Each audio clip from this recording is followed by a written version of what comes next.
Okay, pwede mo todo manibela mo dyan. Pag sumikip na lang, saka mo gitna manibela mo. Ano? Okay, atras. Ayan na, ayan. Pagramdam mo na, sige pa. Habang nakatras ka. Ayan, sige pa. Gitna mo na. Yan, adjust lang. Okay na yan.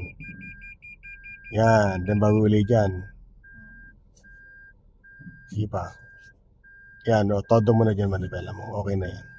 Tapos yung pattern na binigay ko sa'yo, yung anong yun, kailangan dun mag-point yung side ng sakyan mo.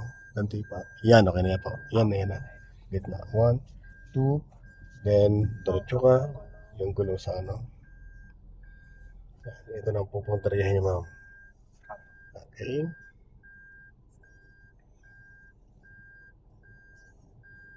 Okay, kailangan pumatong ang gulong dito sa gulong na to. Pumatong na? Okay, todo dito manibela mo. Ayan, atras po. Yan, dyan ka tumingin. Pag medyo dumikit yan, a-adjust tayo. Pero pag hindi naman, diretso ka lang. Tapos at the same time, titignan mo tong motor nito, ano. So, pumatong na siya. Okay, todo manibela sa ano. Stop. Abanti mo siya. Ay, abanti pa. Apo, aangat na. Konti lang, ha. Ayan, umangat na. Todo mo na ulit dito. Yan, ganun lang yan. Okay lang yung nasa mo. Okay, todo. Todo dito. Todo sa kanan. Sige, todo mo. Okay.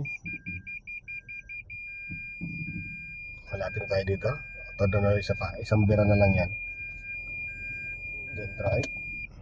Yun, kita na. Doon mo kung pantay na yung side mo sa anong yan.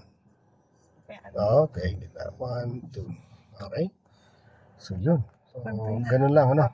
Pwede kang diretsong atras, pero mas maganda talaga yung may daya na kagad, na tinotodo na kagad manibela. Pag nakaroon ng konti ka, so muna yan. Very good. Konti pa. Konti pa. Okay, stop. Okay. Kaya pag nakaroon ng konti ka, so muna yung diretso, ha. Yan. Kaya pag nag-react yan, todo mo. Okay, di ba? Yan. Kaya pag yan umiwas na, na-raise na, gitna manibela mo. Tapos abanti ka ng kaunti. Hintayin mo at least yung side mirror mo sa kanya. Sige pa. Then kabi ka na dyan, pakaliwa. Yes. Hintayin mo na ang pumantay lang katawan ng sakyan dito sa unahan na. Gitna mo na manibela mo. Yun ang mga safe na paglabas sa mga ganitong parallel. No.